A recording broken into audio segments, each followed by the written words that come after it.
இந்த successful people கிட்ட இருக்கிற கேரக்டர்ஸ் என்னன்னு பாத்தீங்கன்னா, கிளியர் கோல்ஸ். வாழ்க்கையில அவங்களுக்கு என்ன வேணும்னு அவங்களுக்கு தெளிவா தெரியும். இந்த வருஷத்துல நான் எவ்வளவு சம்பாதிக்கணும்ன்றது அவங்களுக்கு தெரியும். சக்சஸ்ஃபுல் பீப்புளுக்கு அது ரொம்ப கிளியரா இருக்கணும். இல்லைன்னா நீங்க தடமாடிக்கிட்டு இருக்கீங்க. எவ்வளவு வருமானம் வேணும்னு தெரியலன்னா எப்படி நீங்க சம்பாதிக்க போறீங்க? ஒரு சின்ன உதாரணம் சொல்றேன். நீங்க ஏர்போர்ட்டுக்கு போயிட்டீங்க, டிக்கெட் அங்கதான் ஏர்போர்ட்ல போய் தான் வாங்க போறீங்க. நீங்க போறது சென்னைக்கு போறீங்க. ஆனா ஏர்போர்ட் கவுண்டர்ல இருந்துட்டு கேக்குறாங்க, எங்க சார் போறீங்கன்னு. நீங்க சொல்லுங்க, நாங்க அமெரிக்காவுக்கு போல சார்ன்றீங்க. அவங்க கேக்குறாங்க, எங்க சார் போறீங்க? நான் ஜெர்மனுக்கு போல சார்ன்றீங்க. நீங்க எங்க சார் போறீங்க? நான் ஸ்ரீலங்காவுக்கு போல சார்ன்றீங்க. என்னாச்சு? போயிருவீங்களே சென்னைக்கு? இந்த தடுமாட்டம் தான்.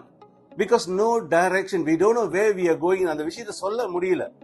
போகாத இடத்துக்கெல்லாம் பேசிக்கிட்டு இருப்போம், போற இடத்த பத்தி பேசுறது இல்ல.